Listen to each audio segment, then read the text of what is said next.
দেখবে না তৃণমূলের ক্ষমতা, তুমি দেখবে না মমতা ব্যানার্জির ক্ষমতা, আই বিজেপি দেখে যা। বন্ধু, কয়েকটা কথা বলছি। তোমরা বলছো বিজেপির দালাল 200 সিট নিয়ে আসবে। কি করেছো? কি উন্নয়ন করেছো? একটা একটা করে বলো, তুমি কি উন্নয়ন করেছো? তুমি বলছো সোনার বাংলা করব। তুমি তো পারো নাই ভারতবর্ষটাকে সোনার ভারতবর্ষ করতে। তুমি তো 8 বছর আছো। হ্যাঁ, তুমি করেছো। তুমি বাংলায় এসে বলছো হিন্দু মুসলমান। পারবে না। হিন্দু মুসলমানের সুশ্রী দিয়ে পারবে না। আমরা যেমন ঈশ্বরকে বিশ্বাস করি, আমরা আল্লাহকেও সমানভাবে বিশ্বাস করি। আমাদের সঙ্গে আল্লাহ ঈশ্বর একসঙ্গে আছে, ভেদাভেদ করবে না। মমতা ব্যানার্জিকে ছাড়বে না। আল্লাহ ঈশ্বরের আশীর্বাদ আছে। মমতা ব্যানার্জি বাংলার মানুষের জন্য যে উপকার করেছে পৃথিবীতে কেউ পারে না, সম্ভব নয়। আপনারা বলবেন না আপনার এমএলএ আপনার পাশে থাকে না, আপনার খোঁজ খবর নেয় না, আপনার কাছে থাকে, আপনার দরজায় যায়। তার জন্যই তো মমতা ব্যানার্জি বলল দুয়ারে সরকার। তুমি কিছু দেখা মিথ্যাবাদী বিজেপি। তুমি বলেছিলে 2 কোটি করে চাকরি দেবো, 15 লক্ষ করে টাকা দেবো সব শ্রেণীর মানুষকে। তুমি দিতে পারো নাই, তুমি কাউকে দাও নাই। তুমি মিথ্যা কথা বলেছ, তুমি বেঈমানের দল। ছাড়বো না। তার জবাব 21-এ দেবো। চ্যালেঞ্জ করছি কেতুগ্রামের মাটিতে দাঁড়িয়ে 200 কোটিটা সিট নেব, নাহলে রাজনীতি থেকে অবসর নিয়ে নেব, রাজনীতি করব না। কেন বাংলার মানুষ, কেন বাংলার মানুষ তোমাদের ভোট দেবে? 67টা প্রকল্প কাল যদি তোমরা আসো, তোমরা তো বন্ধ করে দেবে 67টা প্রকল্প। আমরা মানুষের জন্য আমরা স্বাস্থ্যসাথী কার্ড করেছি। 5 বছরে একটা মানুষ 25 লাখ টাকা পাবে। তুমি তো দাও নাই, তুমি তো দাও নাই। মমতা ব্যানার্জি দিয়েছে। তুমি তো মাত্র 3 মাসের চাল দিয়েছিলে নরেন্দ্র মোদী। তুমি 3 মাসের চাল দিয়েছ। আর মা মাটি মানুষের মুখ্যমন্ত্রী সে কি বলল যে আমি জুন মাস পর্যন্ত চাল ফিরিয়ে দেবো। লজ্জা লাগে না? তুমি তার সঙ্গে তুলনা করছো। আচ্ছা, আপনারা তো বলুন তো, রূপশ্রী প্রকল্পটা খারাপ, সবুজ সাথী প্রকল্পটা খারাপ, জয় বাংলা খারাপ, জয় জোহার খারাপ? কোনটা খারাপ? কাজে লাগে না। মমতা ব্যানার্জি মানুষের জন্য করছে। আবার একটা প্রকল্প ঘোষণা করতে চলছে কয়েকদিনের ভেতরে। পারবে নরেন্দ্র মোদী? তুমি আবার বড় বড় কথা বলছো, তুমি আবার চ্যালেঞ্জ করছো, তুমি বলছো দেখে নেব। পারবে না। পশ্চিম বাংলার মানুষ মমতা ব্যানার্জিকে চেনে, তৃণমূল কংগ্রেসকে চেনে না। নেতার কিসের দাম? আমি নেতা নই। নেতার কিসের দাম? কর্মী শেষ কথা বলে, নেতা শেষ কথা বলে না। যারা নেতা, যারা বিজেপিতে যাবে চলে যা, কর্মী থাকলেই হবে। আমি নেতা নয়। আমরা যেমন কর্মী, আমিও একটা কর্মী। আমার নেত্রী মমতা ব্যানার্জি। তাই বন্ধু, আপনাদের কাছে বলতে এসছি, অনেক ভুল ভাল কথা বলবে। আপনার বাড়ির ছেলে সনাজ, ঘরের ছেলে সনাজ, ভুল করবেন না। আমরা মমতা ব্যানার্জি থাকলে আমাদের বাংলার উপকার হবে, বাংলার মানুষের উপকার হবে।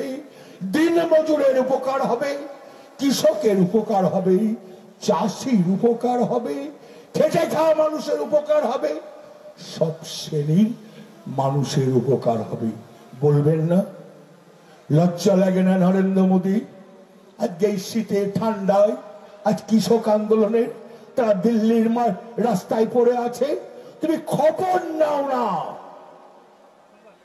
আইন পাস পাস পাস, তোমার জমিদারি নাকি? পার্লামেন্টে তোমার জমিদারি? তুমি কৃষককে মারতে চলেছ। আমি আলু লাগাবো, আমার আলু বড় বড় পুঁজিপাতিরা কিনে নেবে। আমি ধান লাগাবো, বড় বড় পুঁজিপাতিরা কিনে নেবে। তারপর আবার কি বলছো? আমি কে করব, ছাড়বো না। এনআরসি করব, আমি ছাড়বো না। তুমি অমিত শাহ এদিনও বলে গেছো, হ্যাঁ আমি এনআরসি করব। আসবে তো? মমতা ব্যানার্জি থাকলে যে পারবে না এনআরসি করতে? তুমি আগে আসবে তো? তোমার ক্ষমতা আছে তো? পারবে না, পারবে না। তুমি এনআরসি করতে দেবো না। রক্ত গঙ্গা বয়ে যাবে, শরীরের সব রক্ত ক্ষয় করব, তবে এনআরসি করতে দেবো না। চ্যালেঞ্জ করে গেলাম। লজ্জা লাগে না নরেন্দ্র মোদী? তুমি আমার দুনিয়ার টাকা, আমার বাংলার টাকাগুলো তুমি আটকে রেখে দিয়েছো। তোমার লজ্জা লাগে না? আমার বাংলার টাকা আমাকে বাংলাকে দিয়ে দাও। আমি তোমাকে ভিক্ষা চাইছি না, আমার বাংলার টাকাটা তুমি দিয়ে দাও। আমি আবার সোনার বাংলা গড়ব। মমতা ব্যানার্জির সঙ্গে পারবে? আজকে গোটা বিশ্বে মমতা ব্যানার্জি ফার্স্ট। আচ্ছা, তোমাদের লজ্জা লাগে না নরেন্দ্র মোদী? সেন্ট্রাল গভর্নমেন্ট আজকে মমতা ব্যানার্জিকে 17টাতে 1 নম্বরে রেখেছে, যেটা অন্য কোন রাজ্য নাই। পশ্চিম বাংলা 1 নম্বরে।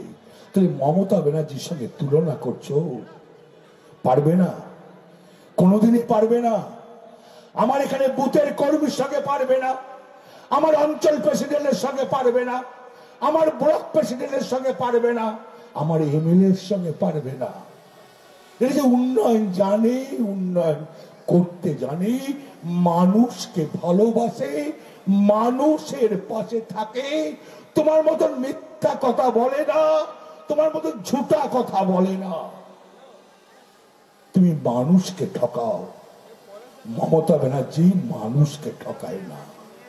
তাই বন্ধু, এবারে 21-এর নির্বাচন খুব ভয়ঙ্কর নির্বাচন বলছে না। আপনাদের মনের জোর নাই, আপনাদের মনের জোর নাই, আপনাদের মনের জোর নাই। কিসের ভয়? কাকে ভয় করব? আমরা মমতা ব্যানার্জি দল করি, আমাদের কোনো তো ভয় নাই, আমাদের কোনো তো ডর নাই। আমরা মানুষকে জানি, মানুষের ভোট করব। আর তুমি তুমি দাঙ্গা লাগাতে পারবে? হিন্দু মুসলমানের খালি সুরসুরি দিচ্ছ। হিন্দু যে মানুষ, মুসলিমও সেই মানুষ। আমি তো চাষার ঘরের ছেলে, আমি তো চাষার ঘরের ছেলে। সানাজ আমার বন্ধু, আমার ভাইয়ের মতন, কোনো পার্থক্য নাই তো। তাই বন্ধু, আপনাদের কাছে একটা কথা বলতে এসছি। আমি সিপিএম কে নয়, আমি বিজেপি কে চ্যালেঞ্জ করে বলে গেলাম, তুমি আমার 14টা বিধানসভায় তুমি যদি বলো আমি আজ মিটিং করব, তুমি যদি 5000 লোক করো, আমি 1 লাখ লোক করব। তোমাকে চ্যালেঞ্জ করলাম। তোমাদের যদি হিম্মত থাকে, তোমরা নরেন্দ্র মোদীকে নিয়ে এসো, আমি 2 লক্ষ লোক করব। সেটাও চ্যালেঞ্জ। কেন করব জানো? কি জন্য লোক আসবে জানো? তারা মমতা ব্যানার্জিকে ভালোবাসে, আমার কথাই আসবে না। যখনই দেখবে তৃণমূল কংগ্রেসের মিটিং, এটা তো মমতা ব্যানার্জি দলের মিটিং, মানুষ উড়ুর করে বেরিয়ে আসবে। মানুষ যে দিদিকে ভালোবাসে, অন্তর দিয়ে দিদিকে ভালোবাসে, আর এই বাংলাকে রক্ষা করছে মমতা ব্যানার্জি। মমতা ব্যানার্জি না থাকলে এই বাংলা থাকবে না। বাংলা ছাড় খাড় হয়ে যাবে, 34 বছরে সিপিএম ছাড়খাড় করেছে, 70 বছরে কংগ্রেস ছাড়খাড় করেছে, তোমরা করলে 8 বছর ছাড়খাড়। পারবে না, চ্যালেঞ্জ করলাম। আর যত বড়ই নেতা, মন্ত্রী ছিলে 10 বছর, ভালো লুটে ফুটে খেয়েছো, কম নাও নাই। 18খানা সেক্রেটারি ছিলে বড় বড় পদে, তখন কেন ছেড়ে দাও নেই? তখন কেন বলো নাই মন্ত্রী নেব না? তখন লজ্জা লেগেছিল না? কষ্ট হয়েছিল না? রোজগার করে নিয়েছো দিদিকে ভাঙিয়ে। আল্লাহ ঈশ্বর খাতির করবে না, মানুষ খাতির করবে না। জয় হিন্দ, বন্দে মাতরম, তৃণমূল কংগ্রেস জিন্দাবাদ।